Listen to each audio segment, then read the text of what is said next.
साथियों, आज इस ऐतिहासिक नगरी जयपुर में आप सबके बीच आकर मुझे बेहद प्रसन्नता हुई है। आप सभी से बात करते हुए मुझे हमेशा यही लगता है कि अब मेरा परिवार बहुत बड़ा हो गया है। सचमुच आप सबसे मिलकर मुझे गौरव की अनुभूति होती है। जहां तक राजस्थान की धरती का प्रश्न है, राजस्थान की धरती अपने आप में मैं मानता हूं कि यह एक प्रेरणा है। यह सिर्फ एक खूबसूरत राज्य ही नहीं है, बल्कि यह वीरता की धरती भी है। यह भूमि हमेशा से साहस और दूरदर्शिता की प्रतीक रही है और आज उसी परंपरा को आप लोग आधुनिक भारत के प्रहरी बनकर लगातार आगे बढ़ा रहे हैं। मौसम के लिहाज से यहां का पारा भले ही गिर रहा हो, लेकिन हमारी सेनाओं के जोश का ताप लगातार बढ़ता हुआ दिखाई दे रहा है। साथियों, मैं जब आप सबकी आंखों में देखता हूं तो मुझे वह तेज दिखाई देता है, वह भरोसा दिखता है जो हमारे सेना के जवानों की असली पहचान है। चाहे हिमालय की बर्फीली ऊंचाइयां हों, थार का तपता हुआ रेगिस्तान हो, घने जंगल हो या फिर समुद्र का अथाह विस्तार हो, आप हर हाल में, हर मौसम में, हर परिस्थिति में देश की सीमाओं की रखवाली करते हैं। देश चैन की नींद सो पाता है तो वह इसलिए सो पाता है क्योंकि आप हमारी सीमाओं पर जाग रहे होते हैं। साथियों, आज की वैश्विक परिस्थितियां क्या हैं, मुझे नहीं लगता कि आप लोगों के सामने इसे बहुत विस्तार में बताने की आवश्यकता है। आप लोग स्वयं इसे सबसे पहले महसूस करते हैं। लेकिन बदलते युद्ध के तरीकों पर चर्चा यह आवश्यक है। आप सब तो जानते ही हैं कि अब युद्ध केवल आमने सामने की गोलीबारी तक सीमित नहीं रहा है। आधुनिक युद्ध कई प्रकार का हो चुका है। साइबर, स्पेस, ड्रोन्स, यहां तक कि टीवी, अखबार और मोबाइल भी, ये सब अब युद्ध भूमि का हिस्सा बन चुके हैं। खतरे अब सामने से नहीं आते हैं, कई बार चुपचाप दिखे बिना आते हैं और ऐसे समय में सिर्फ ताकतवर होना ही पर्याप्त नहीं है, समझदार और सतर्क होना भी उतना ही जरूरी है। इसलिए आज के सैनिक को सिर्फ शारीरिक रूप से ही फिट होना चाहिए, बल्कि मानसिक रूप से स्वस्थ और तकनीकी रूप से भी अपडेटेड होना चाहिए। हमारी सेना यह कर भी रही है। आपने हर दौर में खुद को बदला है, खुद को आपने लगातार अपने को बेहतर बनाया है। साथियों, अभी कुछ ही महीनों पहले ऑपरेशन सिंदूर हुआ, जो इसका प्रत्यक्ष उदाहरण है। जिस तरह से आपने युद्ध भूमि की बदलती हुई परिस्थितियों के अनुसार खुद को उन्नत किया, वह अपने आप में अद्वितीय है। पूरे देश को आपके ऊपर गर्व है। आपकी वीरता ही थी कि दुश्मन कोई हिमाकत नहीं कर सका। वह सिर्फ एक मिलिट्री ऑपरेशन नहीं था, यह उस भरोसे का प्रमाण था जो देश को भी अपनी सेनाओं पर है।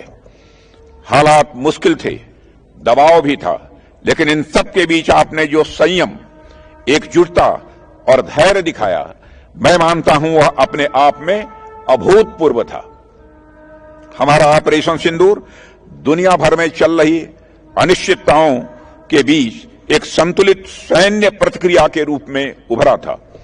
जिस बहादुरी और मुस्तैदी के साथ आपने पाकिस्तान में बैठे आतंकियों के खिलाफ कार्रवाई की, उसकी कल्पना भी कभी उन आतंकियों को नहीं रही होगी। एक बात पर आपने गौर किया होगा कि ऑपरेशन सिंदूर हमारे स्वदेशी हथियारों की सफलता की दृष्टि से भी एक मील का पत्थर बनकर उभरा है। हमारे सैनिकों ने स्वदेशी हथियारों के माध्यम से अपना शौर्य, अपना पराक्रम दिखाया है। ऑपरेशन सिंदूर की सफलता ने इस बात को एक बार फिर से रेखांकित किया है कि आने वाले वक्त में हमारे लिए आत्मनिर्भर होना कोई बड़ाई नहीं है, बल्कि यह हमारी अनिवार्यता है। हम अब तक आत्मनिर्भरता की राह में काफी आगे बढ़े हैं, पर इससे बहुत आगे का रास्ता भी हमें तय करना है। वैसे हमारी सेनाओं ने खुद ही आगे बढ़कर आत्मनिर्भरता के इस यज्ञ में अपनी आहुति दी है, लेकिन इन प्रयासों में और भी तेजी लाने की आवश्यकता है, क्योंकि हम सभी को एक मजबूत और आत्मनिर्भर भारत चाहिए और यह समय की जरूरत भी है। साथियों, हमारी सरकार का भी यही प्रयास है कि आपके हाथ में बेस्ट साजो सामान हो, जो भारत में बना हो, भारत की जरूरतों के मुताबिक बना हो। इसलिए हमने भी अपने ही देश में रक्षा उत्पादन पर बेहद गंभीरता से ध्यान दिया है। यदि मैं आंकड़ों की बात करूं तो मुझे यह कहते हुए खुशी होती है कि भारत का रक्षा क्षेत्र अब पूरी तरह से आत्मनिर्भर होने की दिशा में तेजी से आगे बढ़ चुका है। पिछले 10 वर्षों में हमने जो मेहनत की है, उसका परिणाम आज हमें सामने दिखाई दे रहा है। 2014 में जहां हमारा घरेलू रक्षा उत्पादन लगभग 46,000 करोड़ रुपया हुआ करता था, यानी हम लोग भारत में सिर्फ 46,000 करोड़ रुपये के हथियार और साजो सामान बना पाते थे, लेकिन आज वही बढ़कर रिकॉर्ड 1.5 लाख करोड़ रुपए से अधिक हो चुका है। इसके अलावा 2014 के समय भारत का जो डिफेंस एक्सपोर्ट था वह बहुत कम हुआ करता था। लगभग 1,000 करोड़ रुपए से भी कम के हथियार और साजो सामान हम दुनिया को बेच पाते थे, लेकिन आज वही बढ़कर लगभग 25,000 करोड़ रुपए तक पहुंच गया है। हमारे इन तमाम प्रयासों में हमारी सेनाओं ने बराबर साथ दिया है, सहयोग किया है, सक्रिय भूमिका का निर्वाह किया है। साथियों, यह सदी हमारी है, आने वाला वक्त भी हमारा है, और हमने जिस प्रकार से आत्मनिर्भरता की ओर कदम बढ़ाया है, मुझे पूरा विश्वास है कि हमारी सेना भी आने वाले समय में निश्चित रूप से दुनिया की सर्वश्रेष्ठ सेना होगी, ऐसा मेरा पक्का विश्वास है। मुझे यह भी विश्वास है कि आप लोगों के सहयोग से हम इस उद्देश्य को भी जल्द से जल्द प्राप्त करने में कामयाब होंगे।